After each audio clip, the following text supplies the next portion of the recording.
5,000 years of tabletop games. But which of those titles were truly influential? Which ones impacted on future designs? Their themes, their mechanisms, their presentation? Which ones changed the industry? And which of those games really left a legacy?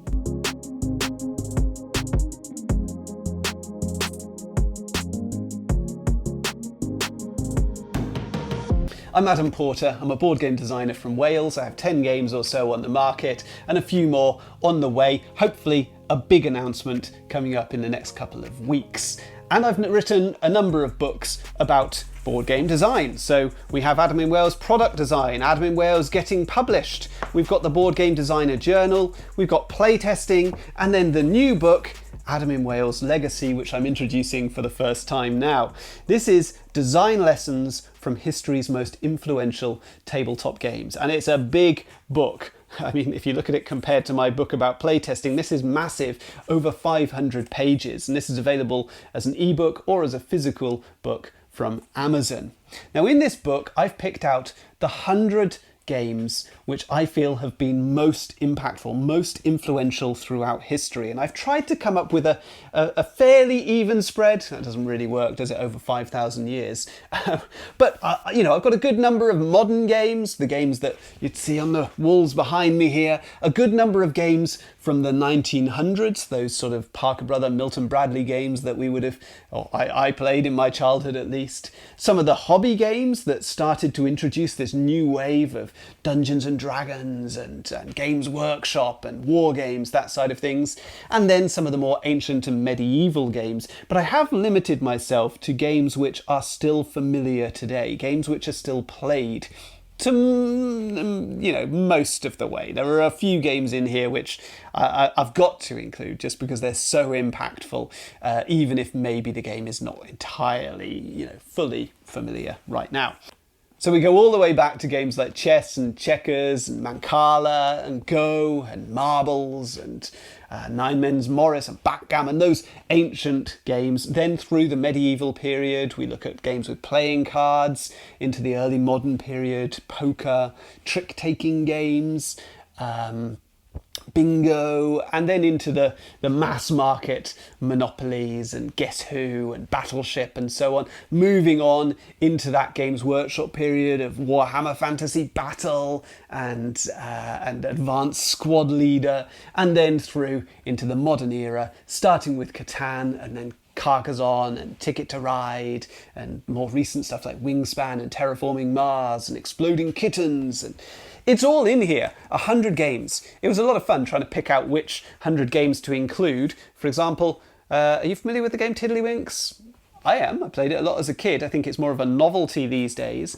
But for each of them, I'm picking out a specific lesson, either about mechanisms, presentation, theme, or industry insights. So, for example, we move on here into talking about the game Klondike or Solitaire, the patience game that became widely popular because of its inclusion in the Windows system for PC laptops. And then that brings us into a section talking about designing solitaire modes for games and what lessons we can take.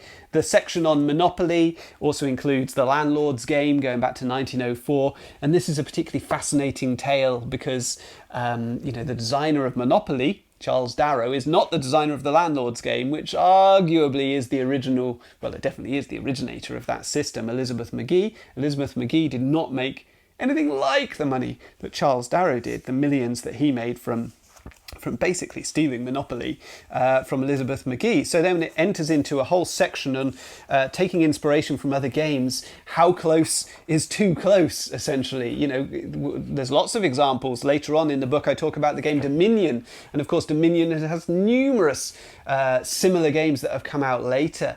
But then they're considered separate games, whereas Monopoly and Landlord's game, that's a very controversial one, that Monopoly really seems like maybe it was a little bit too close. Lots and lots of fascinating stories of how people got their games into market. The story of the barber who created Uno and started out selling it out of his barber shop, getting people playing it while they were waiting to have their hair cut, and then driving around America with Uno, America's greatest card game plastered all over the side of his car and so on. So there's loads of great stories about how people found their way into the industry. Legal challenges along the way, the big arguments around ownership of games like Dark Tower, for example, a big analog digital hybrid game from the 1980s that had $1 million or more pumped into it. It was going to be the big thing. They had Orson Welles voicing the TV commercials, and yet the game only lasted for a few months on the market before it disappeared because of legal challenges around who would come up with the concept. So we cover all of these different eras and all of these many, many different games. I wonder which games you think I've missed out. So which games are missing from my list here? In our hobby games, we've got Dungeons & Dragons, Top Trumps, which probably would belong in the mass market era, but happens to have come out at a similar time to a lot of these other hobby games. Advanced Squad Leader, Cosmic Encounter, Electronic Battleship, Guess Who, Sherlock Holmes Consulting Detective, Axis and Allies Dark Tower, and so on. In terms of the golden age of gaming, we kick off with Modern Art from Reiner Knizia in 1992, and then Magic the Gathering, Settlers of Catan, which really spawns a lot of this stuff, certainly leaving Germany and moving out across the globe. El Grande, GIP, Tigris and Euphrates, Twilight Imperium, Cranium. I like the pairing of Twilight Imperium and Cranium, because Twilight Imperium is essentially this big, epic space opera where Christian Petersen has kind of thrown everything in that box, everything he can find from previous thematic games, to make this huge, complex, multi-hour epic. Cranium essentially did exactly the same thing around a similar time, but with party games. Took all the party games, the Pictionaries, the Trivial Pursuit, all of that stuff, crammed it all into one game full of lots and lots of mini games, which doesn't work quite so well for a party game because it comes really clunky and difficult to learn and difficult to play and difficult to handle. Whereas Twilight Imperium, the people are going into that expecting this space epic, which might explain why Cranium, although it was a huge deal when it first came out, has kind of dropped in popularity and been replaced by party games like Cards Against Humanity and Just One, which are really, really simple games. GIF was interesting. I'm just flicking through here and seeing what comes up. GIF was an interesting one because it kind of was a resurgence of the abstract strategy games that were extremely popular thousands of years ago. And games like GIF and the entire series of Yinch and Tsar and Tamsk and Dvon and so on. These games feel like they could have been invented thousands of years ago, even though they weren't. And it's also interesting following the story once again of the designer as publishers lose confidence in this project and try and persuade him to change, tell him that the games are too similar to each other, try and get him to change the titles of the games so that they're less abstract themselves. And he stands his ground along the way and finds new partners who believe in him and manages to keep these games relevant many, many years after they were first introduced. Yeah, the vast number of fascinating stories of designers finding their way into the industry. Designers like Don Eskridge, who designed The Resistance, who was essentially scouted by a publisher rather than going out searching for a publisher. Other designers who set up their own publishing companies, like Christian Petersen, while he was in school. While he was in high school, he started importing games and then importing comics. And before you know it, he's got a fully fledged publisher, Fantasy Flight Games, producing his epic games. Other people taking the more standard route of going to conventions and pitching, which is what I do, and then developing networks and connections and getting their games made that way.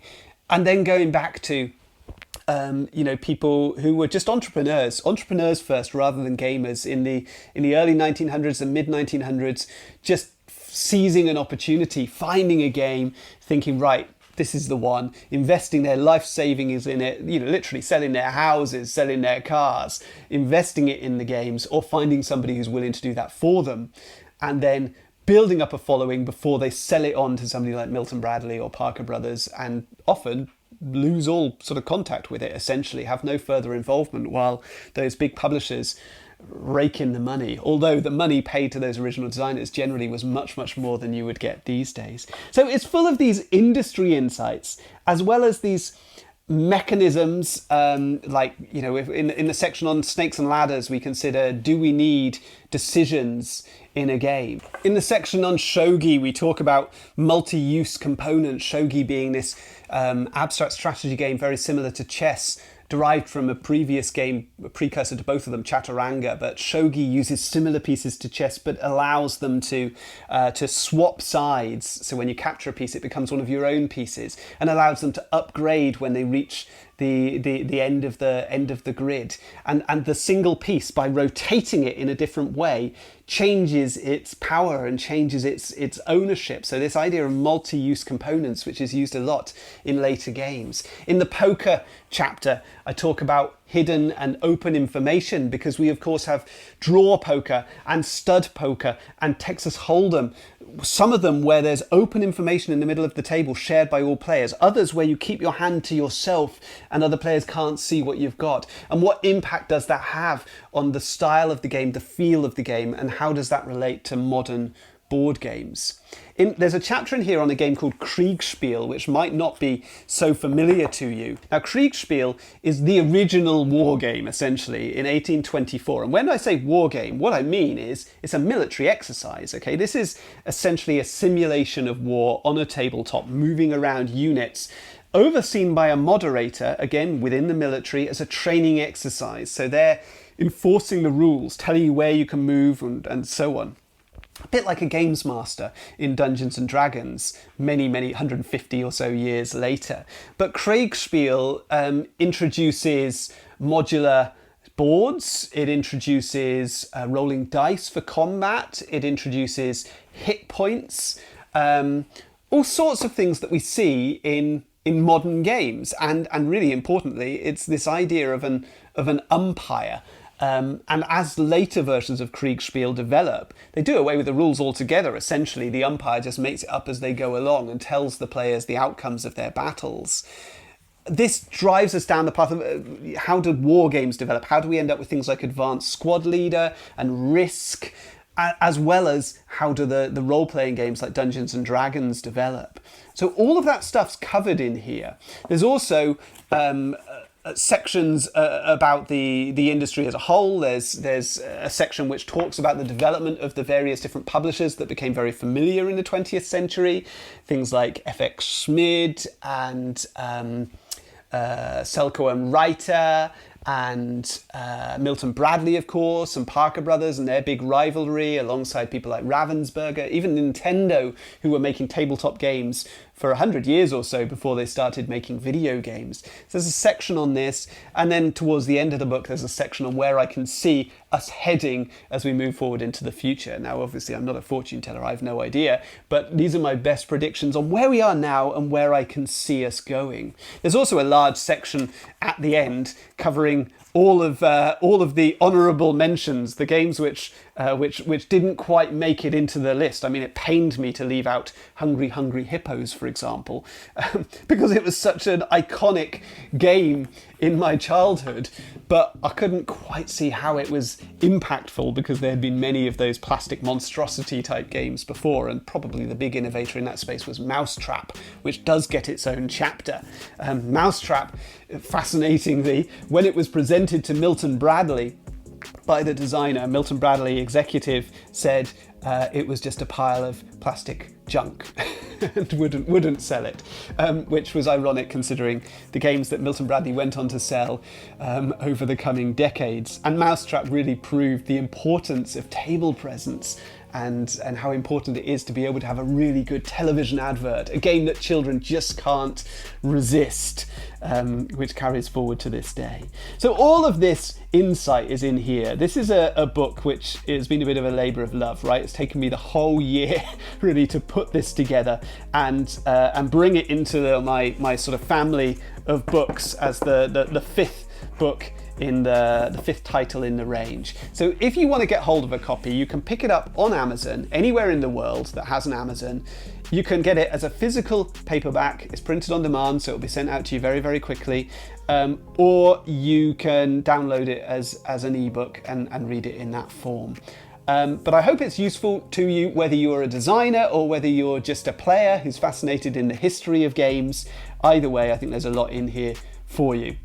If you do pick up the book, please leave me a review. I've found with my previous books, it's been so helpful. If there are reviews, that helps the Amazon algorithm find other designers who might be interested and might be keen to learn from these books. So obviously it helps me if I can get this shared with as many people as possible, but hopefully it also helps the game design community. So if you read it, if you enjoyed it, even if you didn't enjoy it, frankly, please leave me a review on Amazon and I'll be really, really pleased to hear your feedback. So I'll leave it at that for now. And until next time, all the best.